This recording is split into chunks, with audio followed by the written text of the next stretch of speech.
Kasabay ng paglabas ng teens, mukhang isang hamon naman ang darating sa naiwang adult housemates. Locos, ano yan, yung mga... Ay, alam ko. Yung, ano, Asan po ba yung cup? Ha? Ito yung pinakaayaw nila sa lahat. Yung tinuturo, parang yung pinaka-tinutokso nila. mga tipong ano, no, mga sa pasig. Instagram. What the heck is that? Jeez. Well, medyo nagulat ako kasi dalawang ninjas na may box, ewan, parang pentagon. Hindi. Nakakatakot. Ay, yung bola na kapalaran ba? Kanya-kanya na silang haka-haka tungkol sa ipinasok na tambyolo. Meron din yung mga celebrities na ganito. Nung nandito na sila. Tapos pinik nila yung challenge nila. Ay, bes, ito na yung mga ano, yung mga kasi puro matatanda na tayo, bes eh. Kasi wala nang bata, so... Real talk. Napansin namin na may mga bola, kuya. Apat lang, besh! Dalawa pa lang na baka weekly. Oh, Baka weekly task. Hanggang sa isang anunsyo na ang ibinigay ni Kuya. Housemates, sa mga lumipas na araw na kayo ay nanirahan sa loob ng bahay ko, may ilan sa inyo na lumabag sa aking mga batas. Dahil dito, ang mga violators ay magkakaroon ng parusa na sila mismo ang magtatakda. Nasa harapan ninyo ang isang tambyolo na may mga bola na naglalaman ng 1 at 2 puntos bilang parusa sa mga lumabag sa batas ng aking bahay.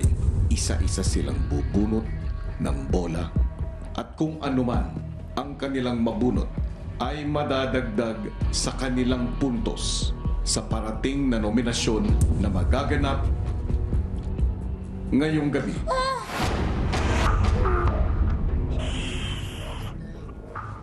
Ngayon, isa-isa kong ipapakita sa inyo kung sino ang mga housemates na lumabag sa aking mga batas at kung ano ang kanilang violations. Inisip ko agad, kuya, may mga pagkakataon ba na hindi ko sinasadya na makagawa ko ng violation? Nagdadasal na lang ako na sana wala. Parang bumaliktad po nga kantiyan. Kinabahan po, sobrang kabado. Bigla ako napa-replay, napa-rewind ba sa isip ko kanina kasi hindi ko po sure kung may na-violate po ba ako. Ang unang violator ay ikaw.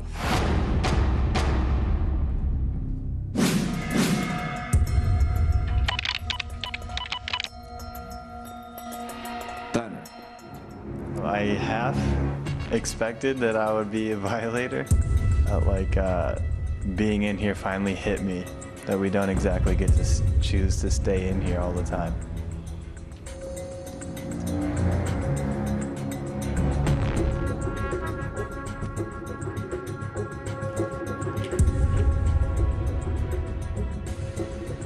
Getting any points kinda sucks, but I mean, at least it wasn't 2 points. I feel like 2 points for nominations is a lot. Ang violator na susunod na bubunot ay ikaw.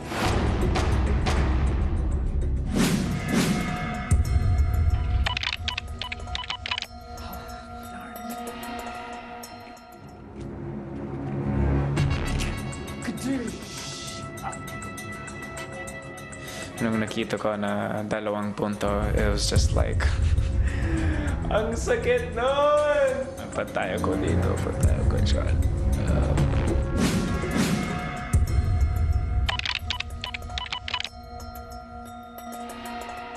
Nagulat din ako, kuya. Pero minsan po kasi talaga nakalimutan ko rin po na kailangan maging mas aware po ako sa mga rules po ng bahay.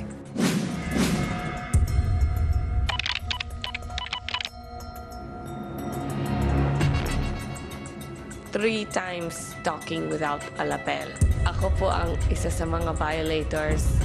Guilty. Sobrang forgetful po ako. Mabilis kong makalimutan ang mga maliliit na bagay.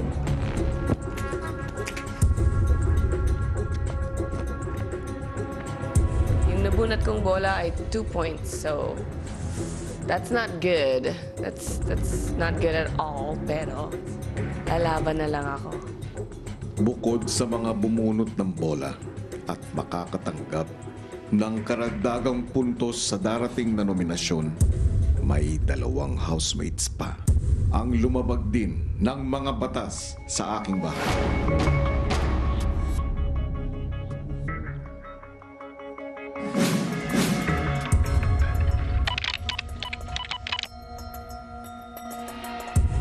Jessie, dahil napagtagumpayan mo ang task mo, ikaw ay immune at nangangahulugan na hindi ka maaaring mabigyan ng puntos sa darating na nominasyon. Ngunit dahil sa violation mo, magkakaroon ka pa rin ng karampatang parusa sa takdang panahon. At ang huling housemate ay ang siyang may pinakamabigat na paglabag sa batas sa aking bahay. Kung kaya, siya ang magkakaroon ng may pinakamabigat na parusa na automatic nomination.